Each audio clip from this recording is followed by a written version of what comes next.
जब से चमोली में आफत का सैलाब आया है तभी से बड़ा सवाल खड़ा हो गया है कि क्या वाकई कुदरत बेहद नाराज है या फिर हमारे ही कोई भूल ऐसी है जिसकी वजह से कुदरत का रंग बदलने लगा है। सवाल इसलिए अहम हो जाता है क्योंकि लगातार आरोप लग रहे हैं कि हिमालय के इलाके में इंसानी दखल से प्रकृति का संतुलन बिगड़ रहा है, चाहे ग्लोबल वार्मिंग हो या फिर दूसरी वजह। इसमें कोई शक नहीं है कि इंसानी दखल की वजह से कुदरत पर इसका विपरीत असर पड़ रहा है।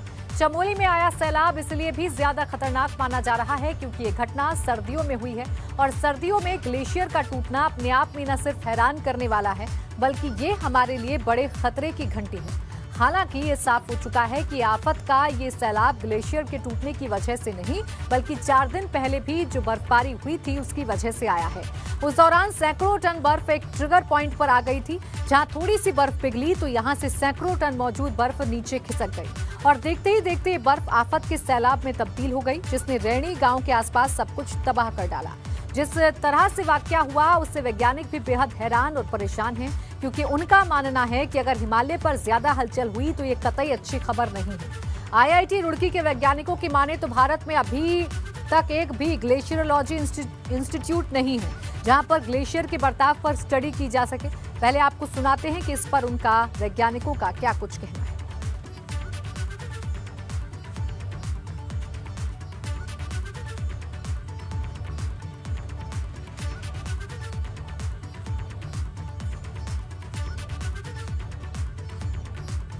तो 7 फरवरी को जो इंसिडेंस हुआ उसको लेके बहुत सारे स्पेकुलेशन से लोगों के मन में डाउट है कि किस कारण से हुआ, कि ग्लेशियर लेक के फटने से हुआ या किसी और कारण से हुआ है। तो हमने जो सैटेलाइट इमेज के अध्ययन किया है उसमें हमें ये समझ में आया है कि किसी लेक के फटने से नहीं हुआ है, हालांकि एक एवलांस के कारण हुआ है या एक बर्फ़ का बहुत बड़ा टुकड़ा एक स्लोप में से गिर गया है। और वो हमें कैसे पता चला? हमने 2 सैटेलाइट इमेज देखा, 6 तारीख का और 7 तारीख का, जो कि बहुत सारे ट्विटर अकाउंट में भी आया है, इसरो ने भी उसको कंफर्म किया IRS देहरादून में। तो हमने देखा कि रैनी गाँव के राइट मतलब ईस्ट की तरफ अगर हम मूव करें तो करीब 14 किलोमीटर आगे चल के एक जो है वहाँ एवलांस का स्पॉट है जहाँ से बर्फ गिरा था और उस एवलांस के कारण ये पूरा पानी रिलीज हुआ। बर्फ़ की रिवर है, आइस की रिवर आप बोल सकते हैं, वो हमेशा चेंज होता ही रहता है।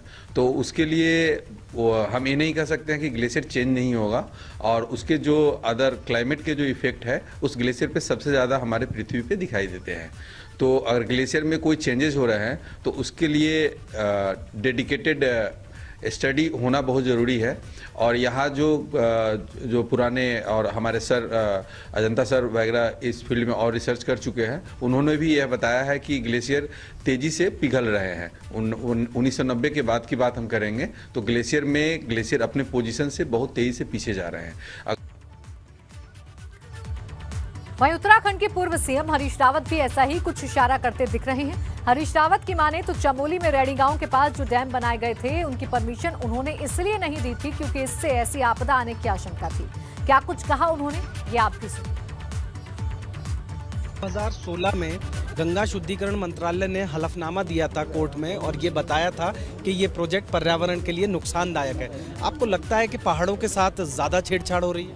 छेड़छाड़ हुई है, ये हकीकत है, मगर अब गंगा में बहुत पानी बह गया है, इसलिए मैं उस पर इस समय बहस उधर न मोड़ करके मैं जो इमीडिएट जिसको हम कर सकते हैं वो हम कर ये सकते हैं कि विज्ञान का इन क्षेत्रों में कैसे बेहतर उपयोग।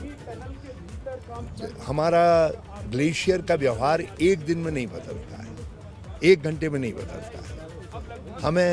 हम साइंस आज इतना प्रखर है कि कहीं सुई भी है तो उसको भी लोकेट कर सकता है इन डेवलपमेंट्स को। यानी कि अर्ली वार्निंग सिस्टम जो यहाँ पर नहीं था उसकी तरफ जिक्र आप ही के तरीके से कह रहा हूँ।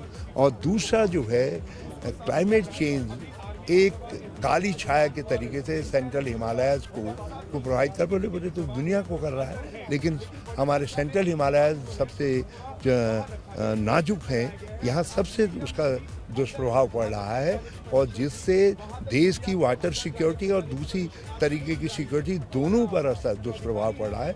तो क्लाइमेट चेंज के लिए रोकने के लिए डॉक्टर मनमोहन सिंह जी के समय में एक मिशन लॉन्च हुआ था और सब मिशन हिमालयाज लॉन्च हुआ था, उसको फिर से उस पर काम करने की ज़रूरत है और उसके तहत यहाँ सब तरीके के उपाय किए जाने चाहिए ताकि डेवलपमेंट और साइंस की मदद से जो है जिंदगी और पर्यावरण ये तीनों चीज़ें एक साथ चल सकें।